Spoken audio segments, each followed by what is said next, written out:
Oh, we want to take these pictures now, right? Adorable. He's a happy, I'm telling you, just He is happy. Happy. I don't know what possessed me to wear. To wear what? Turtleneck. Well, it's cold outside. It was really incredible. There's a ton of them, so just click one by. Don't make yourself bored. You don't have to go through all of them.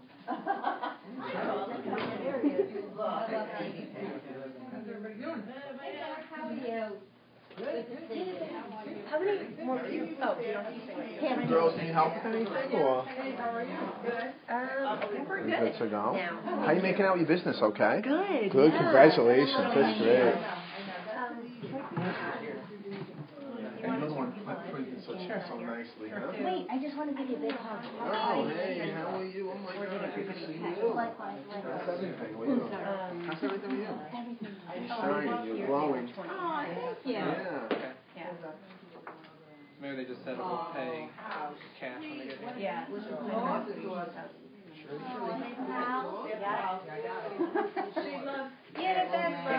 put him to work.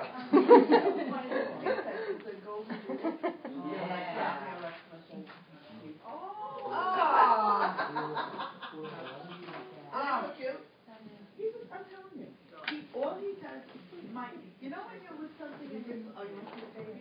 I know.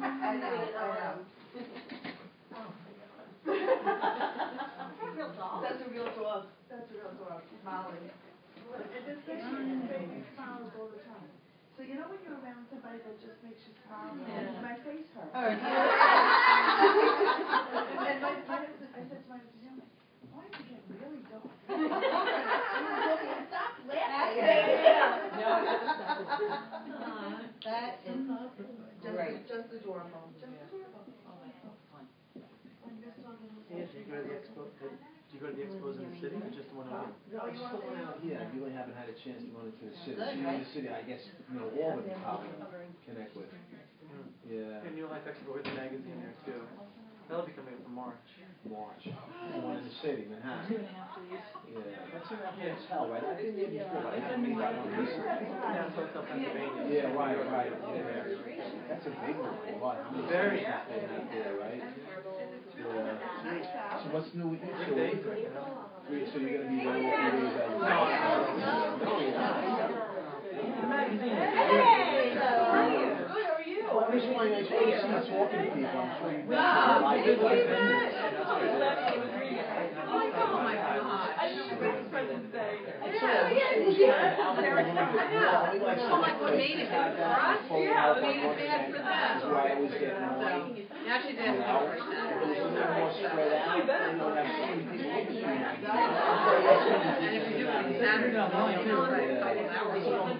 The entire magazine is online. PDF. I like it too. The libraries. But there's more articles on that. Oh, the So read the, you have an experience in the magazine. read the physical copy, but then go online and get more articles. So like this issue, we have 5 more articles, plus with astrology every week. Astrology forecast every week. Sounds like a great magazine. Let me tell you something. I look forward to getting the next issue every time. The big places, so you can always find it in Whole Foods, Wild Nature.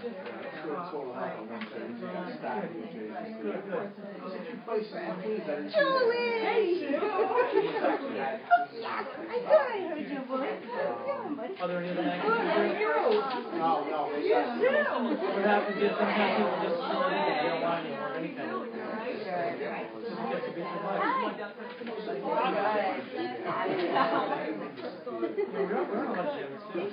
Hey, you want to come sit over here?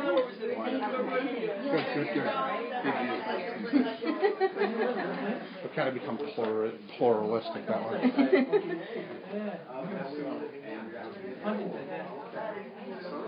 So it's like some kind of old yuppie neighborhood now.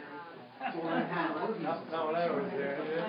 It's on the wood side. Wow. We're up there.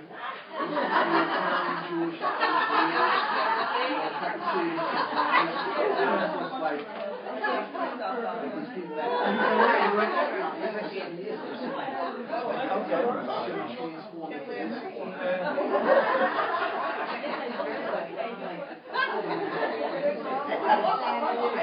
write that in the doc. Yeah.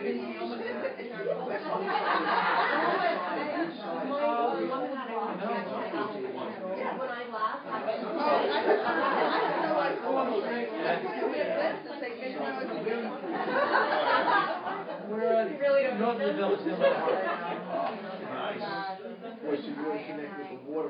It's nice being in the water, yeah, but still it's fun to the bungalow area though.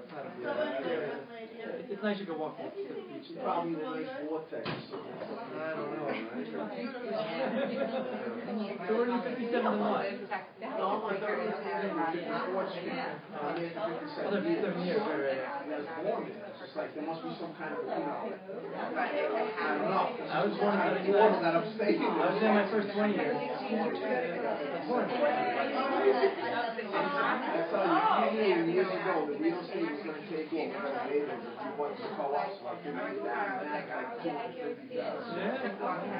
You're going to buy a lot of that. Yeah, they were giving them away. When I was in the Navy, just wanted to give them away. You had to have a little cash and a lot of foresight. You're buying and renting out, the tenant would pay the mortgage. At 15, 20,000, it's not much of a mortgage, huh? Those apartments, they were like trying to, if you sold the apartment rate, they were like, well, they'd like to buy another one, $30,000, price. That same opportunity is amazing.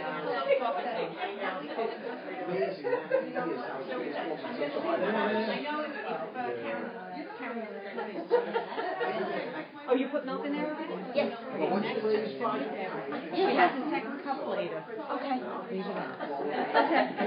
Oh, she's a little. I don't know if she likes it. I mean, she likes the blended. She said she doesn't. She would prefer the milk.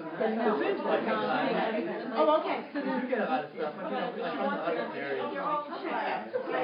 It's always interesting. You always kind of keep everybody kind of surprised. You always keep everybody surprised. You tell me that, I'm going to be standing up here, and at the end. I know, I think everybody has to move. I think this is like that movie, something with the roses, where the, War of the Roses, the husband and wife sit on the opposite side of the really long banquet table. Oh, that's funny. It's considered significant. No, he's go. That's how my kids go all the time. Let me tell you. Yeah. So, You said Dion is a connection. Yeah. I think he's going to take you on also. He's taking on Andrea, who we've been working with. He's taking on Kelly, who I think should be interesting if you guys session with Kelly. There's a reason that Dion was I kept saying, I kept getting behind can't make this stuff up. Yeah. So if a new energy comes in and it's an extraterrestrial vibration, this is going to be... Awesome. I'm happy I'm coming out of the time, even if it got cut out tonight. Still I had time. I want to make sure. Wow. Huh? Your name. Eddie. Got it? Got it?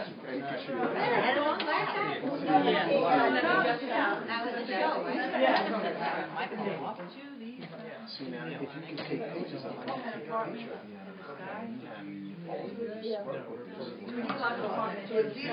of the very powerful life force. You take a picture of a picture. Gary, that would be a Gotcha. Sometimes I cheat. You can. Everyone should be where they are. Yeah, that's it. Yeah. Pretty soon there'll be no more pictures. That's it. Good, how are you? Anne Marie, is this my gift? Yes, it is. I do it just in case you felt like I had an extra. That's so cute. I love it. Thank you. I'm so happy.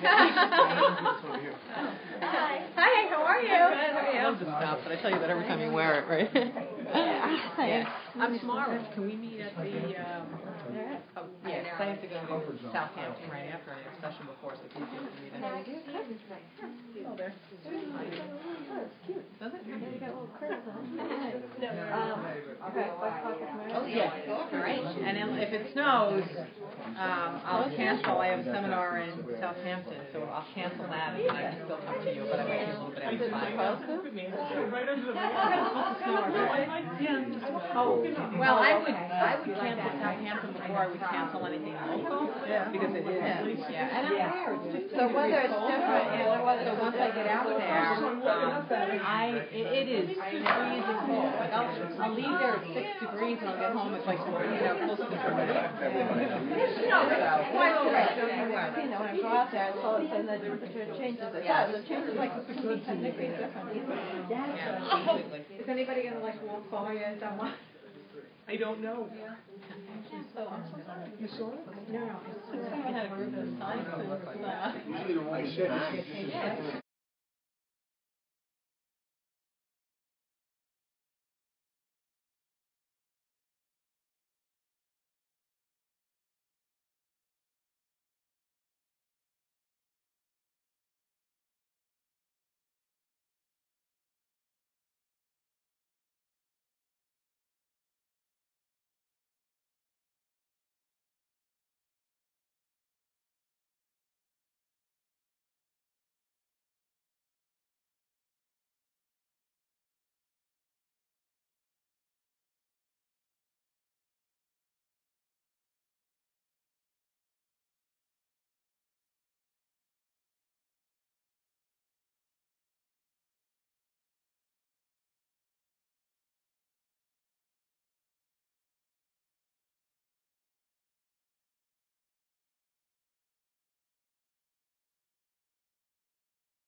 Okay, we ready? Oh, yeah, I'm sorry. No problem. Yeah, she said there's something big here going on happening tonight.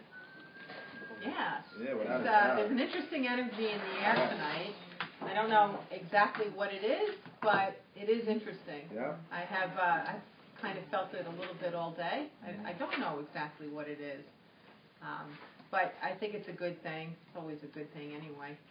One part of the energy is I tried this, I was on a business trip and oh my gosh, this hair. I was on a business trip and I saw this soap, a pear soap, like made from pears, and it was glycerin, like you could see through it. And I'm like, wow, that just sounds like so much fun, right? So I love to buy things, $4, $5 here. It makes me so happy.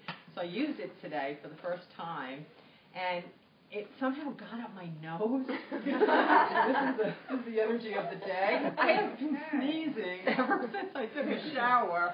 So my advice to you is if you use pear glycerin soap, do not shove it up your nose. It leaves you with an awkward sensation for the rest of the day. Okay? Let's just get that out there and we can move on from there. And the other thing is, I don't know about you guys, but I don't get tired of a lot of things. I have a lot of energy. I'm tired of winter. And so I'm very, very, very dressed down tonight, and I really understood that you guys would be cool with me being dressed down. I'm wearing boots. I'm wearing whatever you would call these. I shovel in them sometimes. But I appreciate that you let me be here like this. I feel comfortable, and it made me feel a little bit more happy about going out in the icy cold again, not have to don the heels. So thank you for being an audience that I can be comfortable with. Some of my private classes were doing these experiences of journeying to the energy realm.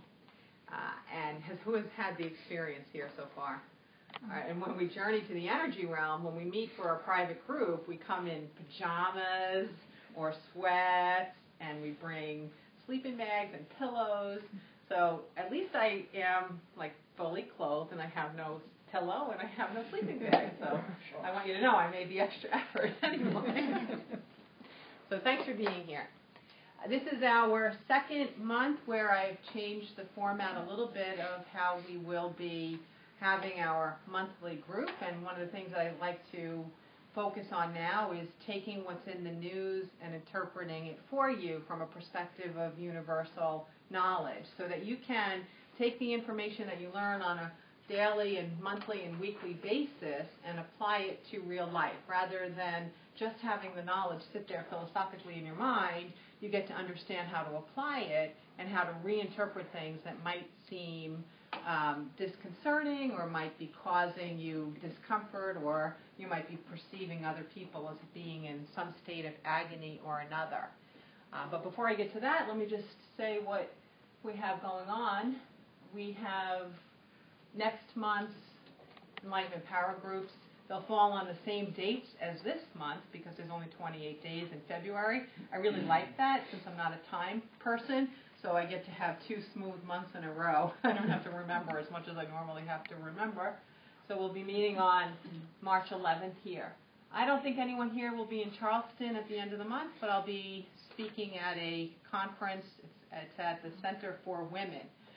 One thing that's very interesting is I met the founder of the Center for Women in South Carolina back in April. And when I was speaking with her, I was doing a TV show down there, and we were in the green room, and that's how we actually met. When I was speaking with her, I was a little bit surprised about how much more advanced New York's treatment of women is than it is in South Carolina. And it was I was challenged by the difference and the discrepancy. So she founded this enormous organization just to simply try to advance the level of awareness of men's appreciation of women, and for women to have career counseling and equal pay, and understand that a woman's role is not to only be a mother, even if she's working. So it's pretty interesting. I do feel like when I go back there, I feel like I'm going back a couple of decades.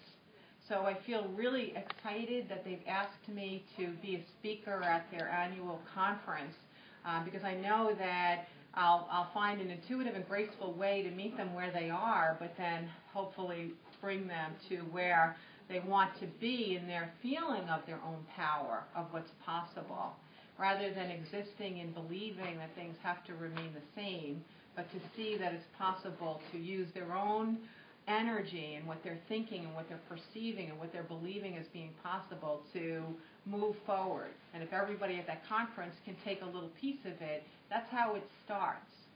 I remember a long time ago, many, many years ago, decades ago, I really thought about moving to a warmer climate. Really dumb thing that I didn't, but here I am. But what I found out is that things do happen for a purpose. And when I started to have the experiences that I have from 9/11 on, and now doing what it is that I do for a living, I do get that there is an energy in our region where we're more open to concepts. Like there's an energetic beginning of things that start. There might be a center like this in California. There's another center here. There might be a little bit more of that energy in Chicago. But a lot of times urban centers, because there's such an influx of new energies and new people and there's diversity, so people are willing to open their minds to other possibilities rather than just living autonomously. So I realized that it was very important that I be living in New York when this happened to me. So if I had been living in the South somewhere, it would be much more difficult for me even to be able to get this conduit open freely and overcome whatever limiting beliefs we might be surrounded with. And then I was also shown over and over again that when you take the hub of open-mindedness, wherever these hubs might be, and it's not just limited to these urban centers, but when you take the hub, it's very much like a hub of an airport.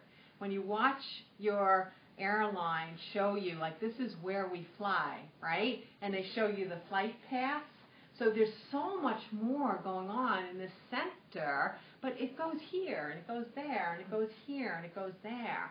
And so that's a lot of what happens, is that when we make our discoveries and we understand things from a new perspective, when we travel, we're a flight landing in another city or in another community and meeting new people, meeting people on the plane, in the airport, when we land, when we buy a sandwich. And this is how energy moves. It moves with each one of us that does move it along. So I do find that really, I'm very, very excited to be speaking at that particular event. So if you are there, or you want to come with me, you don't have to bring a winter coat, but you do need to bring a light jacket. And I'd be happy to see you in the audience. I'll be at the Lodge, the wonderful spa, in mid-March. I have told you before, you know, it's a wonderful place to be. It's all-inclusive. It's 5-star. It's expensive. The least expensive time of the year is the month of March. So if you ever did want to happen to get there when I am there, that would be the month you would want to look into. It is a very expensive trip, okay? Maker tomorrow, the end of March. I'm so excited about this particular 3-day seminar. I have always operated on not getting a curriculum for my events until I get closer. And it has a lot to do with guides wanting me to be present and to be a conduit for you. So it has a lot to do with who's going to be there, what will be the composition and the energy of the event itself. No two seminars I give are ever the same for that reason, because it's driven by you, it's not driven by me. But I am starting to already get some hints of some of the activities that we'll be doing. And on a 3-day weekend, one of the greatest things about that is that what we do, a lot of it is experiential. So maybe it sounds like, wow, 3 days listening to Karen. Let me say. It's a good time to clean out the closets. It's called spring cleaning, right? No, it's not like that. We do stuff, and the stuff is what helps you to shift. One of the energies that's coming up that I didn't go that much into it at the 2015 seminar, but it is emerging, is that from 2015 to 2020, there'll be fewer people who can be able to advance others in their own spiritual growth if they're coming from a place of philosophy. There'll be fewer people that can advance others if they're coming from a place of philosophy. The people who will be helping more to advance others are going to be coming from a place of living it, all right? That's a huge change over the next 5 years. Huge change, huge change. And not only that, but those who are in the path or entering the path of going from asleep to awake, they're going to have more of an intuitive sense over the next 5 years of those who are understanding within their being the things that it is that they're saying or professing or suggesting. We've had a lot of people that are doing a lot of spiritual stuff out of there, but there are still a lot of people that in their private lives, they are a mess.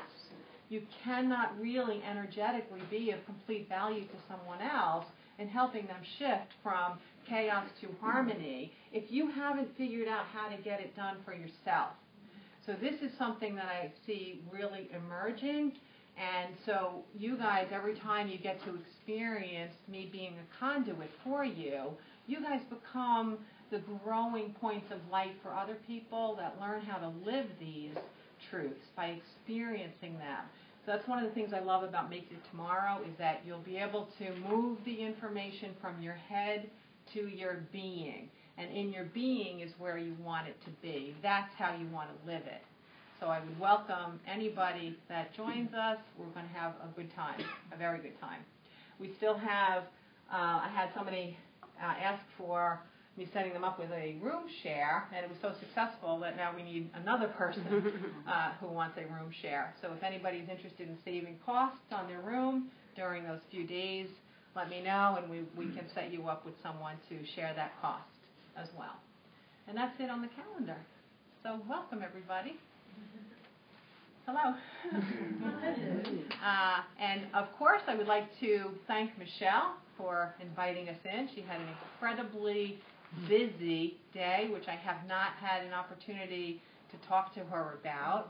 But I'm so grateful more than ever that she allowed us to come into the space today, knowing how enormous today was. Selfish on my part.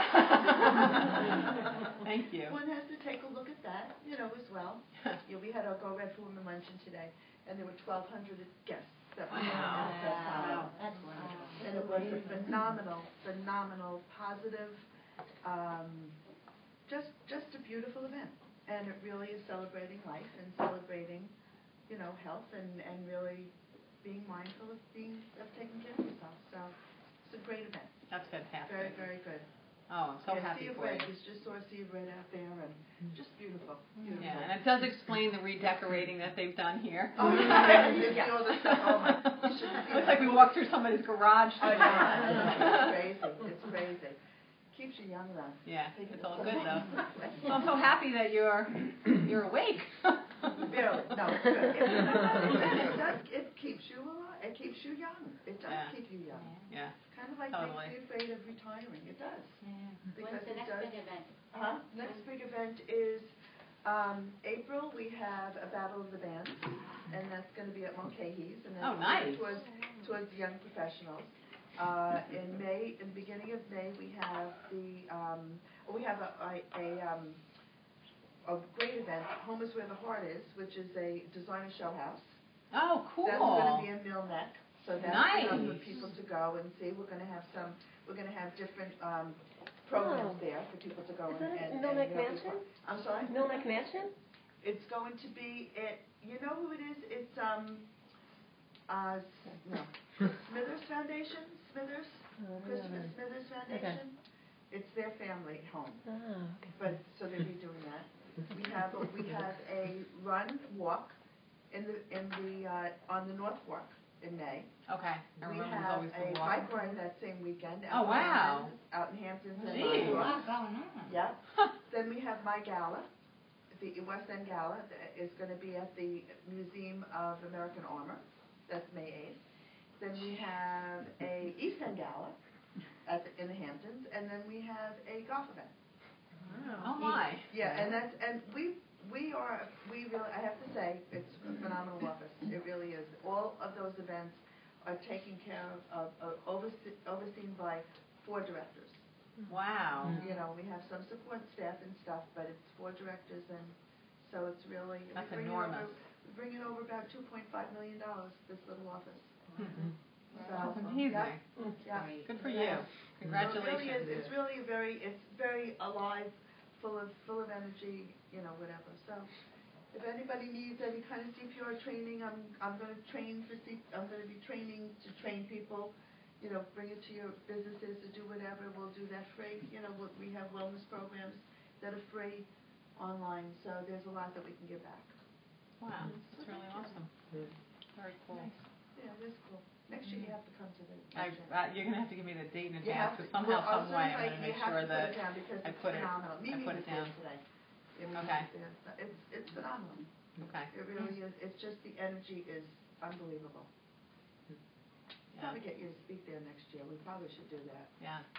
I had an interesting happening connected to the heart since the last time we were here, and every time you see something happen, it makes you perceive things maybe in a new way. But my next door neighbor, there was a lot of emergency activity at his house a couple of weeks ago, and there were so many emergency vehicles. We knew that this was not just your ordinary event or happening. I've always been the kind where whenever the family is experiencing, you have to leave them alone. That's not the time that you start running into the house, right? So I stayed to myself and just watched. But I had a sense that my neighbor had died of a heart attack, and he was a pretty young man. And that was my sense. And sure enough, I did call over there when, the next morning when I thought things had really settled down, and he did. He had a heart attack in his bathroom. But what was interesting is he was a big guy, and his wife is a little woman, And when he fell, he had wedged himself in between the sink and the toilet. So she couldn't do CPR on him because she couldn't turn him over. And so it was, and that's why there were so many emergency vehicles there trying to get him out.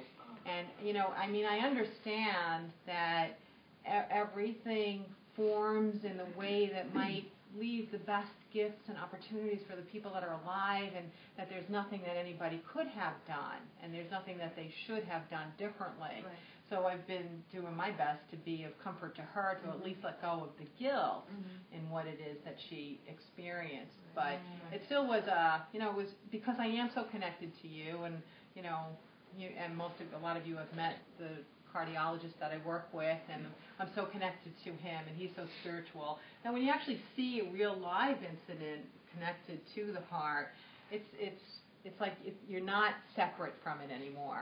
It's pretty impactful. I think people are not afraid of heart. They're not afraid of heart. They're afraid of cancer. Yes. They're afraid of other things that they have to be treated for and do whatever. But heart just doesn't seem to really scare people as much. And it's just a matter of really, most of the time, lifestyle changes, and doing that. Yes. So that's what we're trying to really promote, is that kind of thing. Yes. And I appreciate that. One of the wonderful things about you, Michelle, and probably why we hit it off the first time we met so many years ago, is that, you do understand that there is an underlying spirituality to when we do have a disharmony with the heart. There's a metaphor about the heart, and there's a profound metaphor about the heart representing love that does manifest itself in our own heart harmony.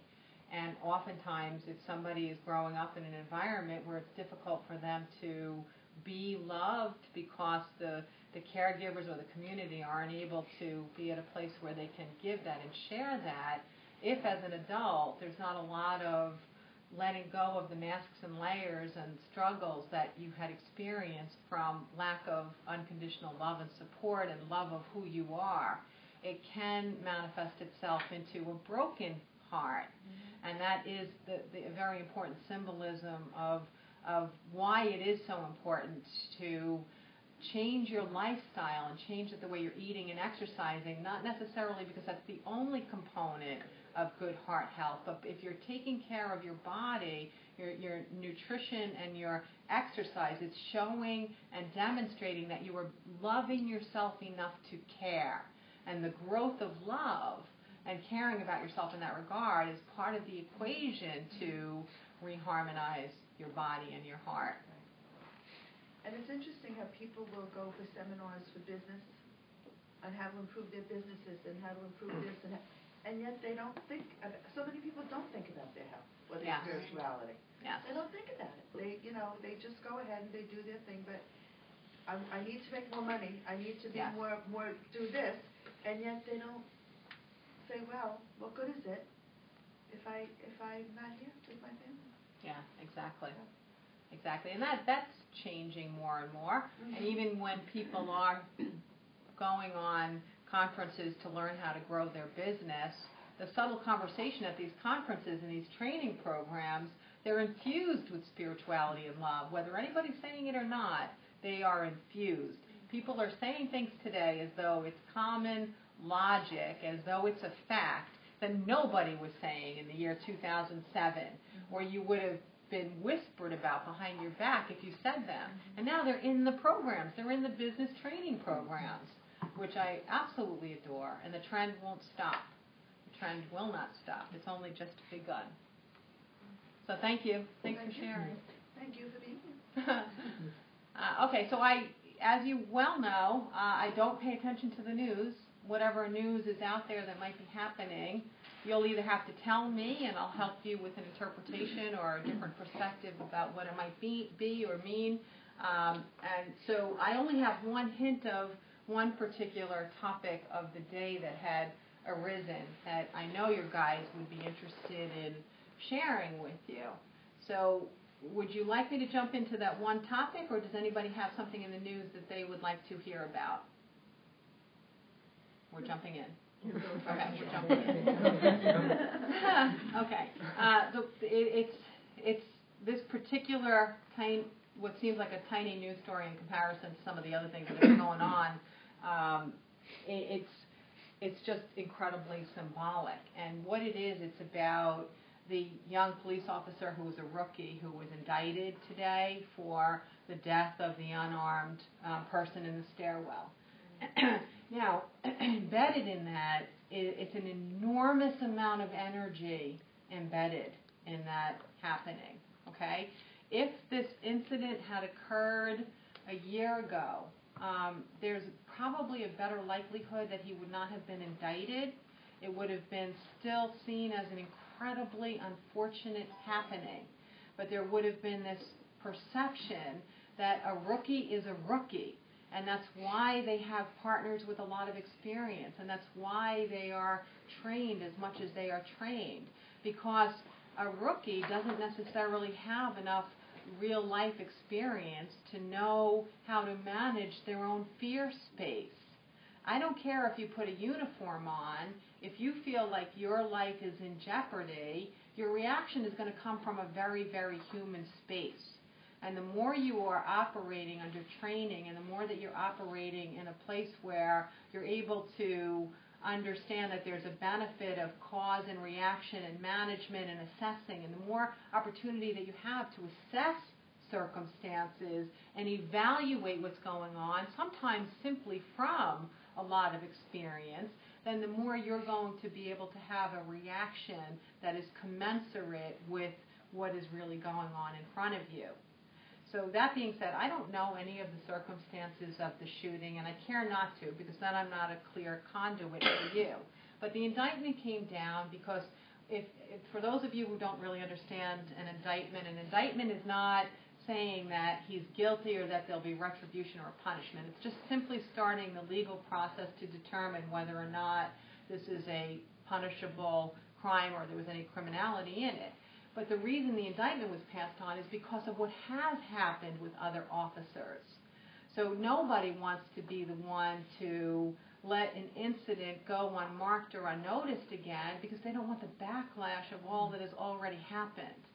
So the point here is that as a standalone incident, this does not have the opportunity to stand alone. And it helps us because one of the most important energies that we heard about 2015 is that we're going to have more of a visceral understanding of our interconnectedness. This is an example of how we are interconnected because we don't have standalone circumstances anymore. One thing leads into another and it changes and reshapes, and people alter their opinion and they alter their actions based on whatever is happening energetically around us, whether it's for self-preservation, whether it's to meet popular opinion, whether it's out of fear. But the reason that those reactions might not necessarily be standalone and only focusing on the particular incident is because we are all connected. We are all connected. And however this plays out, there are some things to think about that are unfolded in it even beyond just this particular incident. And it's something that we're looking at a lot as we're seeing the shift between the opinions of one branch of our government, one party of our government, and another party of our government is simply about what is the place of government and police in our lives. What is the role? Where do they belong? How much control should they have? How much reach should they have? So you take one little tiny, I'm not saying that it's small for the people involved by any means. I'm just saying that it's not a matter of thousands of people being involved in this particular incident. But you take this one incident and you see how it is, there's so much more in the core of it because we are all interconnected and we are all in a process of evolution together. You can't be separate from the process of evolution anymore. Everything is connected and everything will continue to be connected. So, well, here's an interesting point. During the 2015 seminar, or maybe the last Enlightenment Power Group, I can't remember which one, but we talked a lot about politics, and we talked a lot about how our founding fathers were channeling a document that brought through a possibility for self-governing that was so aligned with universal knowledge as to never have really been witnessed as a form of government on earth. There were societies that were self-governing, but they didn't have an organized form of a political system to execute this universal knowledge. So the idea of the Constitution is that it's an advanced piece of work that's designed to help us to become independent, self-reliant, self-sufficient, but also to give an opportunity where the collective is necessary and the collective can support the needs of the individuals that they cannot support by themselves. Okay? So within the context of that idea that the individual is the creator of their own reality and that the government will provide that which an individual cannot provide for themselves, interstate commerce, roads, safety against foreign invasion. There are certain things an individual cannot do, which is the purpose of an organized federal government. But the problem is that when the Constitution was written based on the technology of the time. And the technology of the time is that if you picked up a gun to defend yourself against an oppressive government or against someone that is threatening your life or your property, it was a gun with one shot. Very different than what we have available to us today. So in the evolution of us as human beings, there are those who look at constitutional rights as an absolute without seeing it as an evolutionary document. All right? Imagine something had been written into the Constitution that somehow alluded to the fact that indoor plumbing was a crime. Hey, you know what? If they had a little bit of weird language in there that just made it sound like running water inside your home was going to be imprisonable, then what are we going to do? None of us are going to have indoor plumbing forever, for all of history, because there's some allusion to it back in the Constitution? I know I'm making a kind of strange example because they weren't talking about indoor plumbing. They couldn't talk about indoor plumbing because they didn't know it could exist. So they didn't talk about automatic rifles either because they didn't know that they could exist. So as an evolutionary connected consciousness, part of it is to be evolutionary enough to see that we can evolve with the document, and the document can evolve with us. And so interestingly, if you were to, just take the launch pad of the indictment today and then look at the deaths of the police officers and leap that over to what happened in Ferguson, and then you go back to the image of our police in the streets of Ferguson and how right now there's so much more military training of police officers, and they're starting to distribute automatic weapons to them. Here's where the core or the seed is inconsistent with the actions, and it's not consistent with evolution. It's consistent with not evolving. All right? So again, the tiny, tiny little thing might have dismissed the idea of the indictment, and like I said, I don't know anything about the incident at all. The one thing I know is that the young man was a rookie. That's the one thing that I do know. So at the core of it, look at how much is revolving around that. Look at how many thoughts and concepts are interwoven with it. So we are not isolated anymore. What happens to your neighbor is happening to you. What's happening in Japan is happening with you. What you're choosing to do is happening for the benefit of everybody on the planet, on the globe, who live today and who will live in 100 years and in 1,000 years. So as I am indicating to you that you want to just keep looking at the news differently, this is an example of a way that you can look at the news differently. when you can see that there's an opportunity of benefit. I hope that this plays out to be an opportunity of benefit for people, that they can take the benefit and move with it. But again, that's going to be up to people, and it's also going to be up to the media in how they report it. But your choice is to think about it, and if you ever pay attention to the unfolding of the rest of the story, pay attention to the unfolding of the story through your own intuition and not through what you believe are being reported as facts. When I took a criminal justice class when I was in high school, I don't know why this particular class stayed with me so much, but there was a lot of psychology in it, like the psychology of crowd behavior, and it was a very, very interesting class. But one of the really famous incidents that they used as an example for us to understand was that there was, I'm sure a lot of you have heard it, but there was this very famous incident where there was a case of domestic violence on a bridge, severe domestic violence, that a man was just really beating up a woman, like to the point that she could easily have died. And at that time, people were stopping their cars and they were getting out. And in the end, there was a circle around the happening and nobody stopped it, because there was an inertia created by the crowd. Once one person didn't act, for whatever reason they didn't act, everybody didn't act. But from a criminological perspective, what was really interesting is when they interviewed the people that were watching the incident, and the police were taking down the police reports of something like 12 different people, everyone's report was different. Wow. Mm-hmm. There were not two matching reports.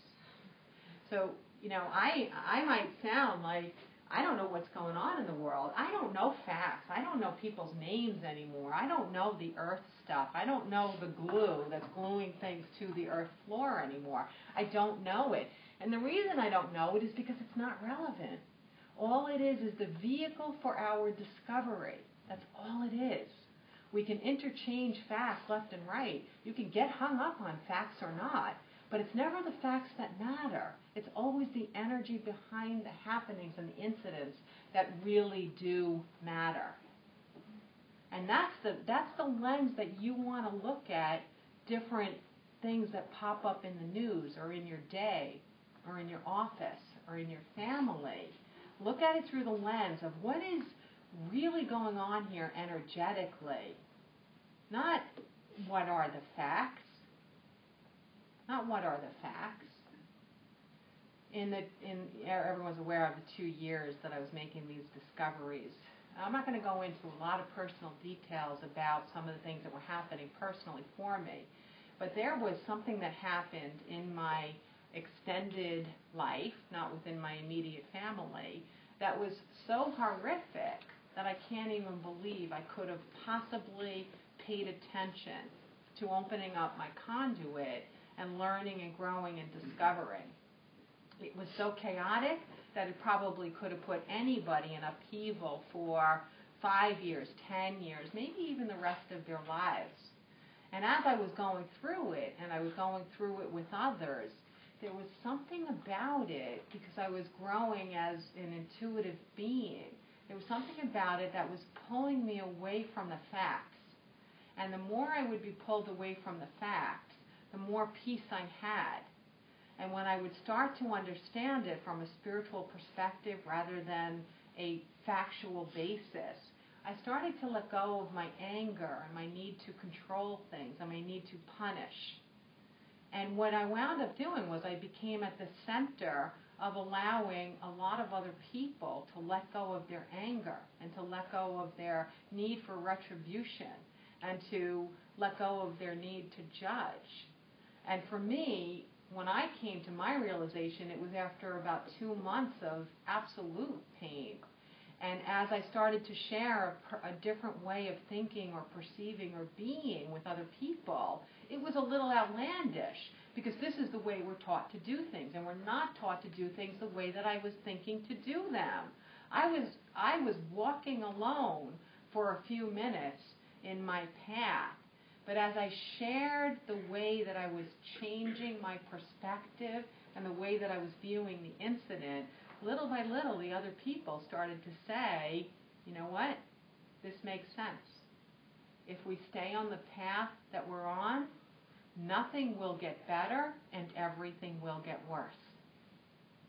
So I realized from that it was an enormous first-hand opportunity while I was understanding that facts do not matter that much.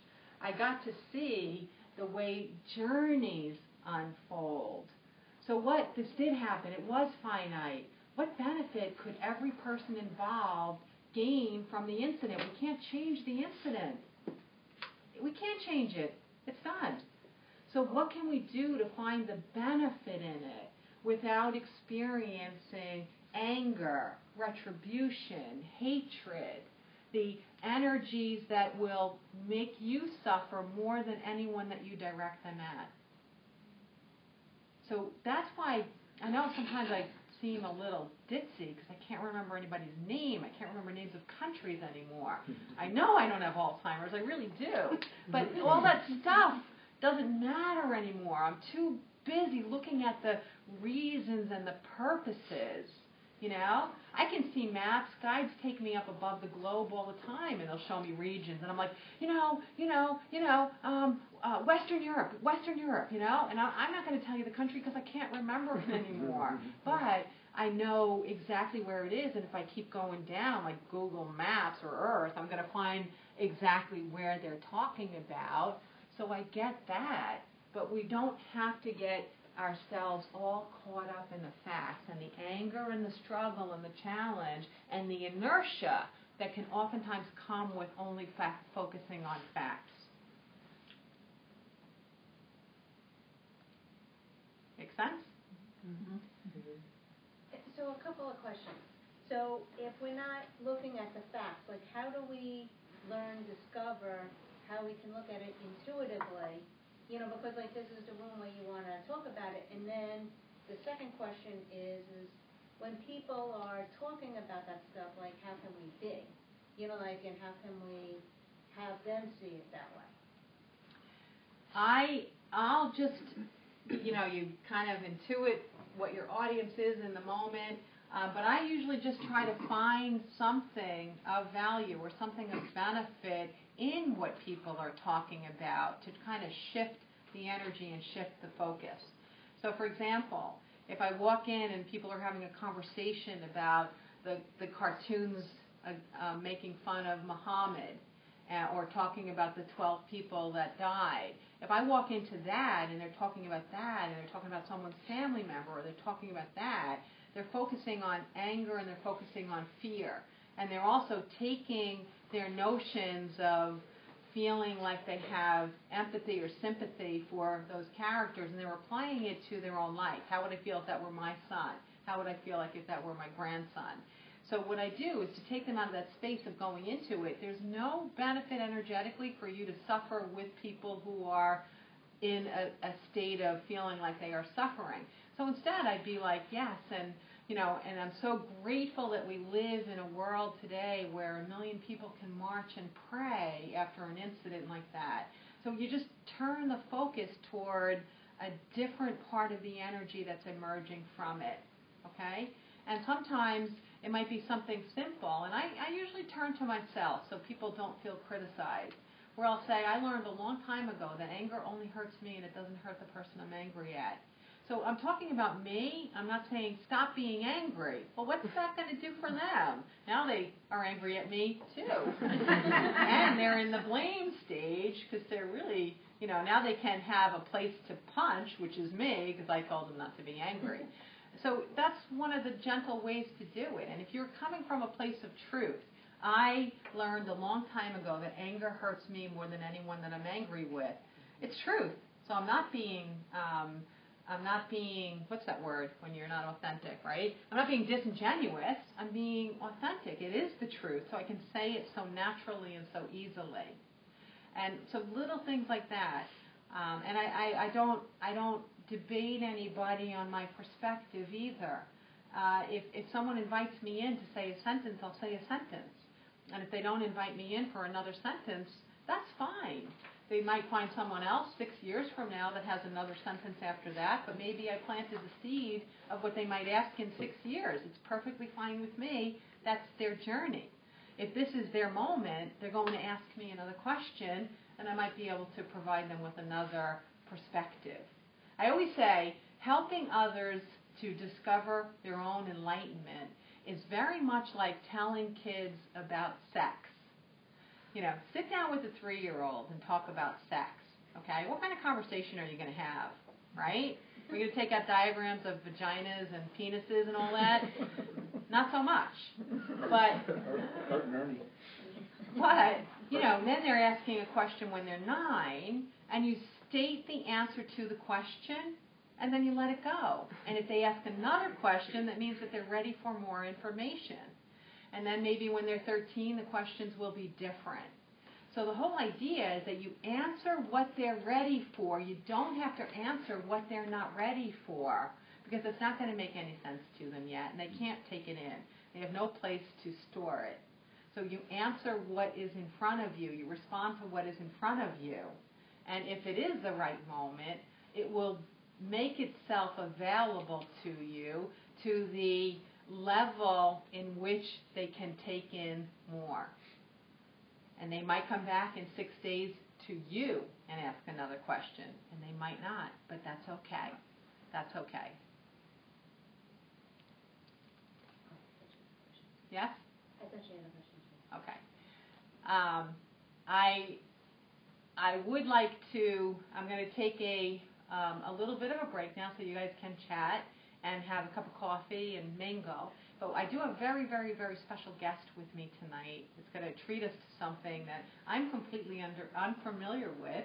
So as I do introduce her to all of us, I'm actually going to let her make her own introduction because I couldn't possibly begin to explain that which it is she does. But my guest tonight is Andrea Garvey. And there is no relation. It's just one of... If you go back far enough, there probably is. I see it as like one of those, the world's wonderful, wonderful coincidences that like awesome people get the last name of Garvey. Okay? That's just the way it goes. First they have to marry an awesome person.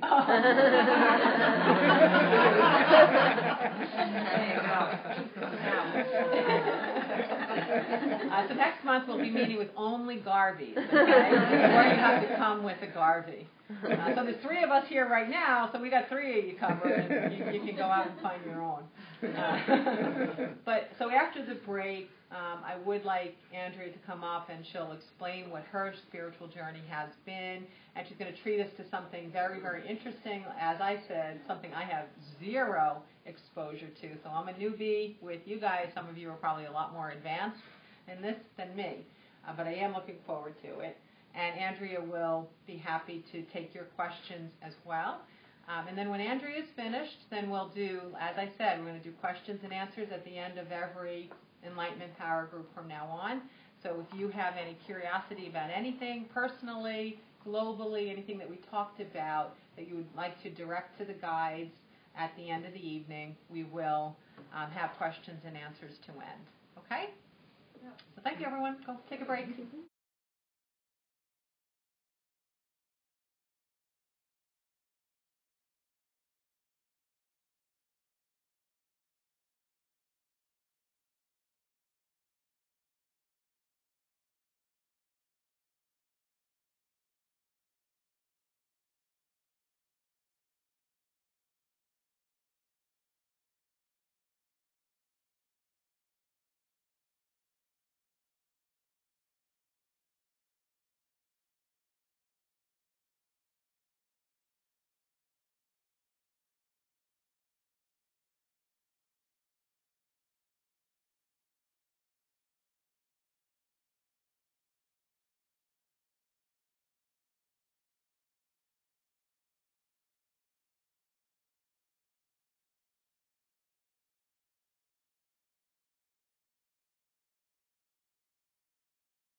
Pushing again? You already did. Not believing. I thought.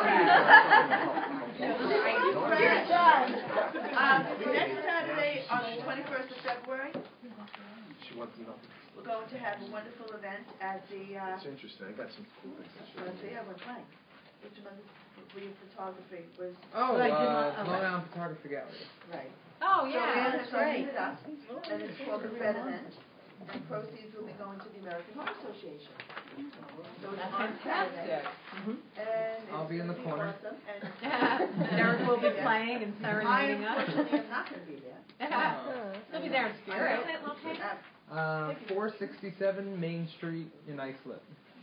It's right next to a Starbucks on Main Street. Just give them the .com so they can go to the website and look up the details too. Long Island Photography.com. Long Island Photogallery.com. Island Photo. No, I think it's just LI. I think it's Photogallery. LI, correct. Okay, liphotogallery.com. Or just Where is your mother? She should be here plugging it. Sick. I think she's been sick, yeah. She's watching. Well, we can all plug Yeah, you she's probably right now. Come on, Sarah. You know this. I can hear her screaming the correct.com. Okay, so as Here you go. Thank you. as I inadequately explained, I'd like to introduce my wonderful guest, Andrea Garvey, and she'll fill you in again on her journey and what it is that she's here to share with us tonight. So please give her your attention and enjoy this experience. Thank you. Thank you. And thank you, Karen, for inviting me here tonight along with my husband, Neil. And first I'm going to do our shameless plug of Creations Magazine, which you all have in front of you. We're the publisher. Thanks, because that makes all the sense now. I've actually emailed you before, back and forth, so this is crazy. Oh, gosh, okay. So anyway, Good crazy. we've been publishing this for a little over 10 years now, and the magazine's been in existence for 28 years, and it's on spirituality, personal growth, healing. Inspiration. Comes out every other month, and you can find it at all kinds of health food stores. And you can usually find it at my events also. And online. Okay, so who here has actually experienced some form of sound healing before? Oh, okay, so pretty good. So sound healing is about vibration, and when you come down to it, everything is vibration. We don't think of it that way, but everything is vibration. And we look at solid objects, say like this table, and we think, oh, that's a solid object. But when you get down to the molecular level, everything in here is vibrating. And if it's vibrating, it has a sound. So how many people here have used sound to mood alter? So we know from our own personal experience, for the most part, we have favorite music, favorite tunes, and we'll put those on, or maybe we'll sing, and there's a shift. A shift happens because we've changed the vibration. So for me, on my personal journey, I've been singing for as long as I can remember. I remember my first grade teacher, I guess when she wanted to kill time, would say, is there anyone who wants to come to the front of the room and sing? And I'd be, and I'd sing the same songs, over and over again. And I don't know if anyone paid attention, but it was just like, that can do this. And one of the things that I remember that really connects me to these crystal singing bowls is as a little girl riding in the back of a car and leaning in against the window and singing and finding a tone that actually vibrated with the glass. And it used to be really cool. And I used to think that was my sister that was singing with me. I didn't have a real life sister, but that was my sister. So fast forwarding, I ended up having a career in opera in my first life. It's still in this lifetime, but my first I sang professionally, and then had kids, and that kind of moved into the background. I've been involved in healing as well. I was certified in Reiki in 1986, which was kind of before people were doing it that much. I'm a yoga instructor. I've been teaching for over 30 years.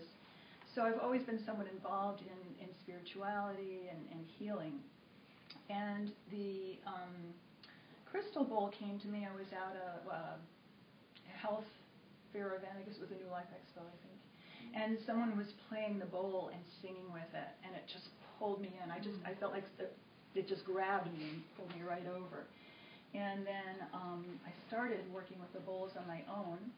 I did have an experience. I was on a table receiving energy, and it was like therapeutic touch. Barbara Brennan. And as I was on the table and she was doing work, all of a sudden I was aware of other beings around me, and that a sound started coming from me that I wasn't producing. And the sound continued, and I lay there with my eyes closed, and I felt the roof of my mouth, like the dome of a cathedral. It was being widened and changed and modified, and I wasn't uncomfortable. I just kind of went with the program. And since then, actually before then, I started doing sound healing, but now I've been doing it for 4 years, and I felt that this modification, this energetic or physical modification, served to enhance what I was doing.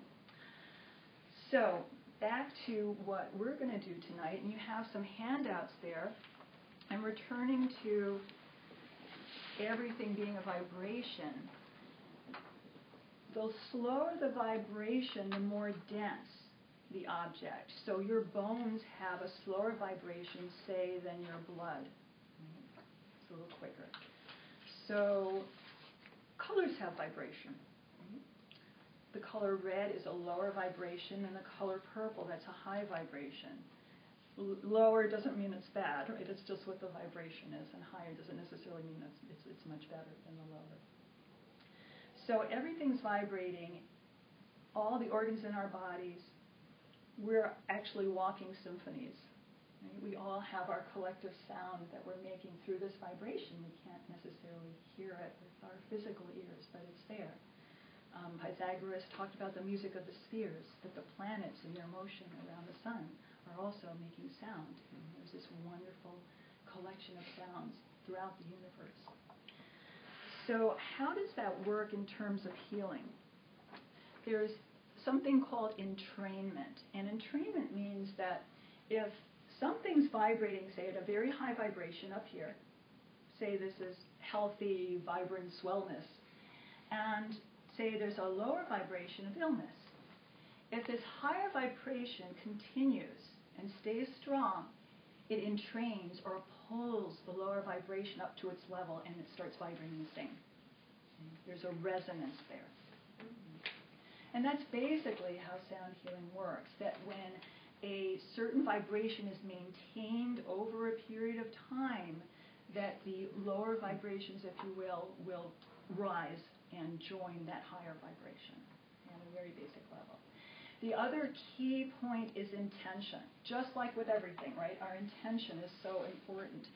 So we have a formula: sound or vibration plus intention equals healing. So you set your intention and work with vibration or sound. And that's really, the bottom line of the experience.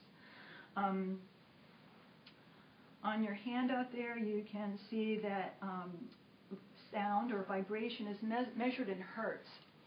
And there was a man by the name of Rife who actually came up with a machine that could measure not only physical vibrations, but emotional vibrations as well. So he came up with a vibration, a number for joy, a number for love, a number for each illness. Is a number for cancer, the different types of cancer. And he categorized them. And he actually created a machine that had the counter vibrations for these illnesses or conditions. Even if you can measure, say, flower essences or